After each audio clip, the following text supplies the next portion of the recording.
Alright guys, welcome to another beer review, and obviously it's the second part of this week's mystery beer review series. Two of three videos this week, and the first one was a bit of a misfire, but not too much, and yes I know the lighting's going to affect the exposure, but I don't really care because I don't put any effort into this channel, as you guys know. But yeah, so it's just about to hit lunchtime. Don't start work until about 3:15, so I've got a few hours, and just gonna do this mystery beer, then have some lunch, and then yeah, off to a productive day. So yeah, this comes courtesy once again from Rob from Hopzine, and I'm not sure when. I know he's already done one of the beers. I'm not sure if that's been uploaded by the time I'm doing this, or uploading this myself. But if so, link will be down below. But of course, his channel link is there anyway, so you can find the video that way. So yeah, we had a bit of a bottle share in Manchester with the Beernomicon podcast and a few other lovely people. It was a really good day, and me and Rob arranged a little bit of a mystery beer swap. So yeah, without any further ado, let's get this opened and see if we could do a little bit better than yesterday. Well, it's not really yesterday, I'm uploading every other day now. Anyway, so using the Beavertown glass just because I've not used it for a while. And oh, that's pouring interesting. So, first instinct is, well, first of all, dirty glass. So, let's clean that for the Clean Glass Parade. Parade. Yeah, that is, it's very sort of peachy, very puree-esque. So, instant, without smelling it, without tasting it, I've got a feeling this could be a fruited sour. That's just off the look, and yeah, I tell you what, it's got a lovely colour to it. That is murky as hell, so it's got like a chalkiness to it. But yeah, lovely pale colour on that one. So, head dissipated really quickly, which also kind of tells me it's a sour. So let's getting a whiff, and that aroma is circulating around the room. Let's give it a sniff. It smells good, but then it also just goes into like an IPA or pale ale territory. But I definitely think there's some sort of fruit in there. A little bit of mango, a little bit of passion fruit. There's definitely a little bit of a peachiness. Doesn't really smell like a sour beer. Smells so nice though. So on the nose, I'm gonna say that could be a fruited IPA. There's maybe a little bit of vanilla in there, could be lactose. Almost getting like a slight raspberry, strawberry aroma, a sweet berry note. A little bit of stone fruit. You've perplexed me twice now. It smells good. Let's give it a taste. Cheers. Cheers, Rob.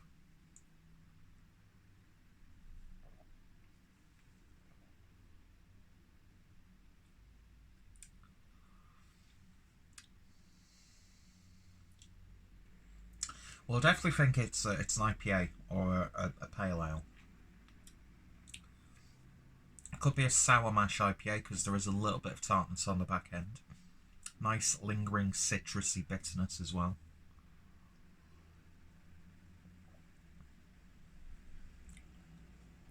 It's a little floaty, black floaty in the beer, probably from the glass. Not used to Beavertown glass for ages.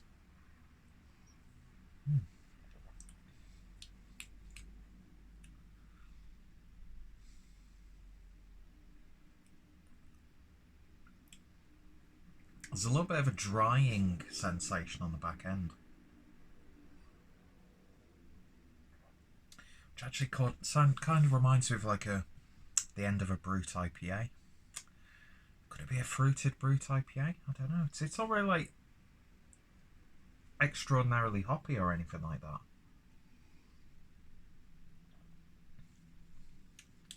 There's this like earthy character halfway through the beer, like this earthy yet fermented fruit note. It's really nice and gentle, well rounded, lovely body to it, really crushable.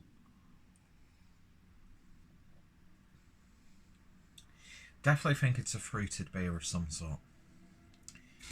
I'm a little bit thrown by the fact that the top of the can is black, but the bottom is like a regular can. And there's nothing underneath to indicate, you know, no like little smart comment or anything like that, or a layout of dates to specify, you know, to give you hints of what brewery it might be.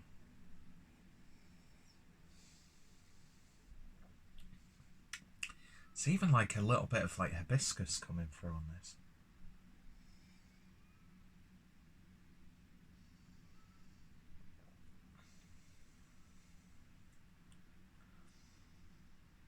Oh, Rob, you have fucking stumped me with this one. Don't think it's a sour beer, but there is a little bit of a sour note, so it could be a sour mash IPA or pale.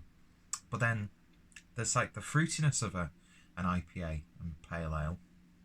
There's a little bit of hoppiness there, I would say.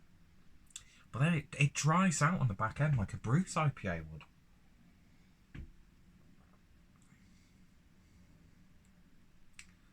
But then again, the IPA pale ale characters that I'm getting, the more I drink it, the more it's going to back to a sour beer. Like a fruited goes or something like that.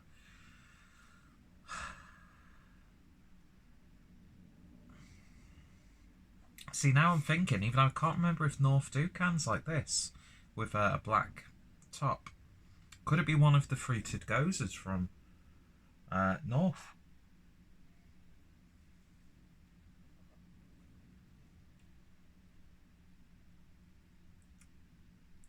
But then again, it's not as like sour, even though gozes aren't really that sour or puckering.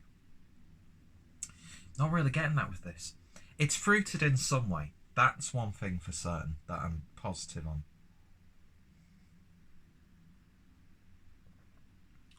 I've got a feeling it could be a sour pale or a sour IPA. Or a fruited goze from North.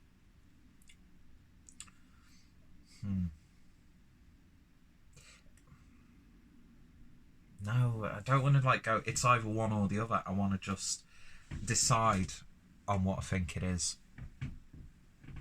Put all my cards, lay it all on the line, do you know what I mean? Got a feeling it's a fruited sour IPA.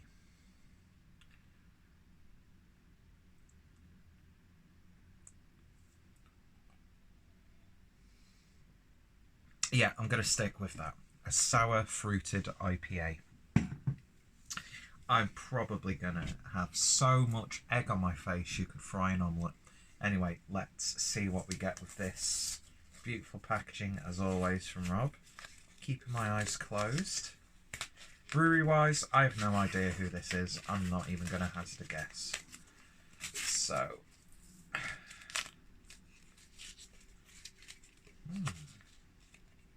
It's definitely got a stick-on label. See, I'm sure North have like a texture to their labels that they use, so I don't think it's North. But yeah, I've literally no idea. I think I'm doing worse on this. You could probably see it by now. I can probably open my eyes. But then again, the label doesn't stick completely onto... Oh no, I don't know. What am I doing? Keep your eyes closed, Peter. So... you could probably already see what it is, so, you know, laugh away, berate me in the comments, do whatever you want. Huh. A raspberry and peach IPA from Brew by Numbers. 6.2% ABV. I would not have got 6.2% ABV. Lovely body to it though. See, I told you it was fruited. And I did have kind of IPA. And I did say it looked quite peachy. But I don't think I could call this a success because there were a bit of a misfire. But do you know what? I'm going to cut myself some slack on that one. I think I did okay. Did okay identifying that beer. And I've not had a Brew by Numbers beer for absolutely ages. I've just realised I've not taken a photo of the thumbnail, so I'll just use the same thumbnail that I did yesterday. Or the other day for the first one. But yeah. I did say there was a berry note as well. Interesting. Interesting indeed. But yeah, it's not really a hoppy IPA at all. Canned on the 30th of April. Still got a lovely sense of freshness. It's not, you know, muted or anything like that. That's a really nice beer. So yeah, personally, I'm not going to say I nailed it. Far from it. But I did much better than the other mystery beer this week. And yeah, well, you decide. Did I do a good job or not? Hit me up in the comments. But again, thank you, Rob, for that. You're throwing me off with these so far. I've got one more left, and I'm looking forward to it. So yeah, massive thank you for Rob for putting me to the test. Check out his channel down below, but you probably already subscribed to him way before you even knew my channel existed. But yeah, I love doing this, no matter how spot on or how far from the point you are. I think it's really good to try stuff like this. So yeah, bit on the fence with success with this one, I would say, for me personally. But then again, I am a very modest individual, as you guys know. Anyway, so, and I'm not wearing any pants because it's really warm still. I'm going to enjoy this with some sourdough bread and cheese. That's my lunch. Anyway, thank you guys for watching. Massive thank you to Rob, and I'm looking forward to the next mystery beer, which I might do later on tonight when I come home from work, because I'm off tomorrow. I think so. See you guys later.